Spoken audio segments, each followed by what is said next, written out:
లేదు కదా. చివరి క్వశ్చన్ చెప్పండి మేడం.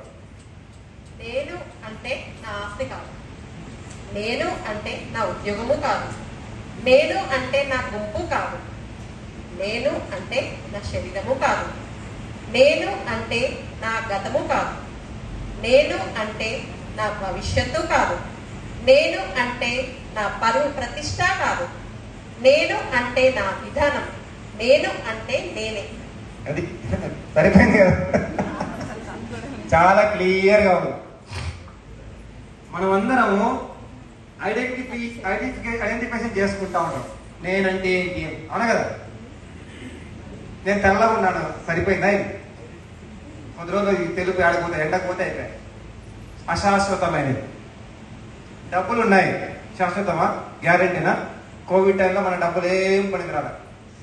ఎక్కువ పోయింది డబ్బులు ఉన్న వాళ్ళే. రోడ్డు మీద ఉన్నదంతా బతికారు బాగా. రోడ్డు మీద కూరగాయలు అమ్ముకున్న వాళ్ళంతా బ్రతికే ఉన్నారు బాగా. ఏసీలో డబ్బులు ఉన్న వాళ్ళంతా పాపం అనా కదా. సో నేను అంటే నా డబ్బులు కాదు, వేస్ట్. నా పరువు ఏం కావాలి? చిన్నప్పుడు సినిమా పరువు ప్రతిష్ట. ఈ పరువు ఈ గంగపాలైపోయి నా పరువు లేదు, నా ప్రతిష్ట అంతకంటే లేదు. ఒక మనిషిని ఎలా గుర్తిస్తారు ఎవరైనా సరే? మొదట్లో ఈ భౌతికమైన గుర్తింపులు ఉండొచ్చాము, అవి టెంపరీ.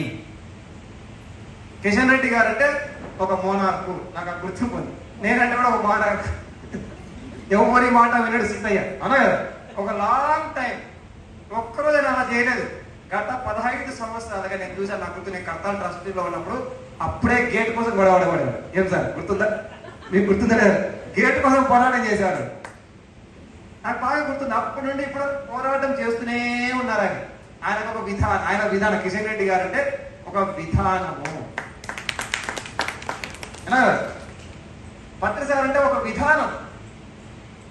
ఆయనకు నిష్కర్షకత, నిస్వార్థము, విశ్వప్రేమ.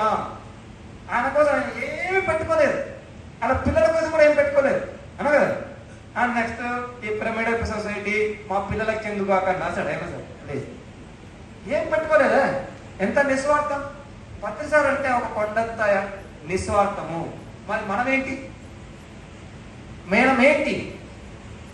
మనం లాంగ్ టైం, ఒక 10 ఏళ్ళు, 20 ఏళ్ళు, 50 ఏళ్ళు, 100 ఏళ్ళు మనం ఎలాంటి ఆలోచన రిపీటెడ్గా మనం ప్రాక్టీస్ చేస్తాం, అదే మన నేను.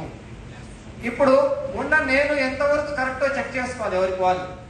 ఇప్పుడు నేను ఇలా స్వార్థంతో ఉన్నాను, ఇప్పుడు నేను అహంకారంతో ఉన్నాను, ఇప్పుడు అజ్ఞానంతో ఉన్నాను. మరి కొత్త నేను సృష్టించుకోవాలి, అసలైన నేను సృష్టించుకోవాలి. అంటే సరైన ఆలోచన విధానాన్ని మనం అడాప్ట్ చేసుకోవాలి. అప్పుడు ఒక 6 నెలలకో, ఒక సంవత్సరానికో, 10 ఏళ్ళకో, 20 ఏళ్ళకో గుర్తిస్తాడు. అది ఒక 25 ఏళ్ళ కిందట, 30 ఏళ్ళ కిందట నన్ను మా కాలేజీలో, నేను లెక్చరర్ స్టూడెంట్గా ఉన్నప్పుడు అందరినీ వెలివేశారు. ఎందుకంటే ధ్యానం చేస్తున్నాడని, పార్టీలకు రాడు, మందు తాగాడు, సిగరెట్ తాగాడు, వీడు వేస్ట్, అది ఇది అని వెలివేశారు. అదే నేను అలాగే కంటిన్యూ అవుతా ఉన్నా. ఇప్పుడు అదే వాళ్ళు వచ్చి వాళ్ళ పిల్లల్ని పంపిస్తున్నారు దగ్గరికి. అదే మేము అప్పుడు నేర్చుకోలేకపోయినాం, వాడిని వెళ్ళేసాం, ఇప్పుడు మీరన్నా బాగుపడండి రా అని వాళ్ళ పిల్లల్ని పంపిస్తున్నాం. మా ఫ్రెండ్స్ అంతా మేము బాగుపడలేకపోయాం. వాడు చెప్పాడు అప్పుడే. వాడు గత 30 ఏళ్ళగా ఒక మోనార్గా ఉన్నాడు, ఒక హీరోలా ఉన్నాడు. వాడి చుట్టూ కొన్ని లక్షల మంది ఉన్నారు. మా ఉద్యోగం ఉంది తప్ప ఏమీ లేదు, మా కారు ఉంది తప్ప ఏమీ లేదు. వాడు అసలైన నేను. మా పిల్లలన్నా బాగుంటే బాగుంటుంది. వాళ్ళు ఇప్పుడు మా ఫ్రెండ్స్ అంతా వాళ్ళ పిల్లలు ఉన్నారు. ఎందుకంటే గత 30 ఏళ్ళగా నేను ఇంతే, నేను ఇదే సీమలో పుట్టా, ఇలాగే ఉంటా. నేను ఒక విధానాన్ని అలవాటు చేసుకున్నా. ఒక సరైన విధానమైన, సరి కాని విధానం కాదు, ఒక సరైన విధానం అలవాటు చేసుకుంటే అది మనము. నేను ఆత్మను, నేను బ్రహ్మాత్మను, నేను పూర్ణాత్మను, అది అకల్ట్. ఒక సామాన్యమైన మనిషికి ఒక జీవన విధానం మనము అంటే, ఒక డెఫినేషన్ ఆఫ్ మనము అంటే ఏంటంటే మన విధానము.